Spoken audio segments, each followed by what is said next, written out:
Hi kids, it's Pastor Becky. It is great to be back with you another week.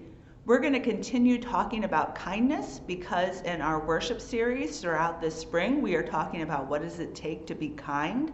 As followers of Jesus, we are asked to be kind to others, especially when it's tough. And that's what we're looking at today, is how can we be kind to others when they're mean to us? We hear a story in worship today about a guy named Ananias. If you heard the worship service last week, you might be a bit confused. There was an Ananias in that service last week. There's another Ananias this week. It's not the same Ananias. Two people, same name. So this week, there's a guy named Ananias who was going about his business until Jesus appeared to him one day and said, "Hey, Ananias, I need you to go do something. I need you to go to this certain house on Straight Street. And there's a guy named Saul there. You need to lay hands on him and restore his sight." Well, Ananias knew all about Saul. He knew Saul was mean. Saul was out to hurt people like Ananias because of what Ananias believed. Ananias was a follower of Jesus, and Saul did not like followers of Jesus. In fact, he hated them. He wanted to get them all rounded up, throw them into prison, and see bad things happen to them.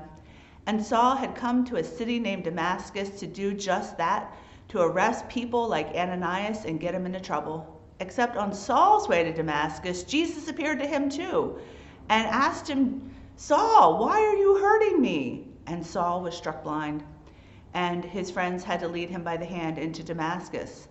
And now Jesus was asking Ananias to go and heal Saul. Do you think Ananias wanted to do it? I don't think Ananias really liked the idea, but he went and he put his hands on Saul and said, "Brother Saul, Jesus appeared to me and commands that you be healed." And Saul got his sight back. And you know what? Saul began to believe in Jesus. In fact, Saul believed in Jesus so much, his name was changed to Paul, and he wrote like most of the books we have in the New Testament.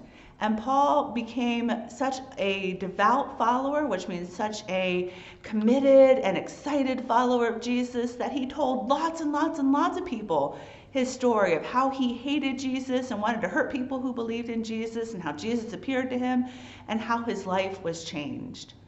And I kind of wonder if Saul's life would have been changed if Ananias hadn't gone and showed him kindness. Jesus wants us to be kind to others, even when they're mean to us. And that's really, really hard to do. So I have a couple of thoughts, kids, about how you can be kind in times when others are mean to you. First of all, you have to be really careful about what kind of mean is happening. Because if you're being bullied, that's not okay, but you shouldn't be mean back to the bully. And if you don't know how to tell the difference between telling on someone because their behavior hurts you and hurts others, and the difference between tattling, I recommend a book called A Bad Case of the Tattle Tongue by Julia Cook. I'm going to put a link to it in the chat and put the info in the chat, or in the comment section rather than the chat. I wish we were chatting, that'd be fun. And invite you to check out that book, and that's a really helpful difference between tattling and telling. Because even if people are bullying you, you shouldn't be mean to them. There's likely a reason why they are being mean. And if you can kind of figure out what that reason is, it helps you be kind to that person. A second book, especially for you grown-ups who I know watch the Kids Message, if you've never read the book Because of Winn-Dixie by Kate DiCamillo, I recommend that. In that story, a girl named Opal moves to a new town, and she's a pastor's kid. And she has trouble making friends. And Opal sees people a little bit differently than everybody else in town does, because Opal gets to know the people's stories. And sometimes when we know a person's story and where they come from and what's happened to them in their lives and why they act the way they do, it helps us to be kind to them. So I'll put that information in the comment section as well if you want to check out Because of Winn-Dixie. It's a chapter book, so if you're a little bit older, that'd be a perfect book to read sometime this summer if you haven't already. So when it comes to being kind to mean people, keep a couple things in mind. First, if their behavior hurts you or others, you definitely need to tell someone, because that's not okay. Also, it's not okay to hurt people back and be mean to them back. Jesus wants us to be kind to them back. And sometimes kindness means getting them the help they need. Also, if you're struggling to be kind to somebody, remember Jesus and the ways that he was kind to everyone. And you can think about him, you can think about Ananias, you can think about people here at church and how we're all trying to be kinder, more caring followers of Jesus. And maybe you can think about all these people doing it too, and that helps you to be kind.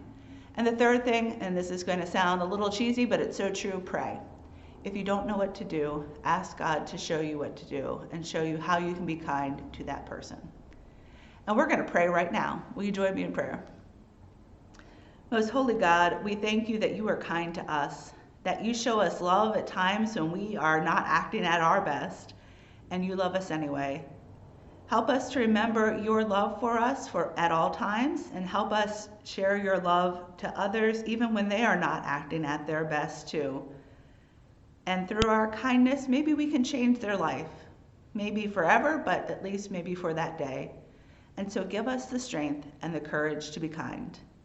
Amen. Thanks, kids, for joining me. I'd love to hear the stories of how you were kind this week, especially to people who were mean, and what gave you the courage to be kind. Share those with me. You can put them in the comments section. You can email them to me or come find me, whatever works best. I hope you have a wonderful week, and I hope that God gives you the strength to be kind to others. Take care. I'll see you next week. Bye-bye.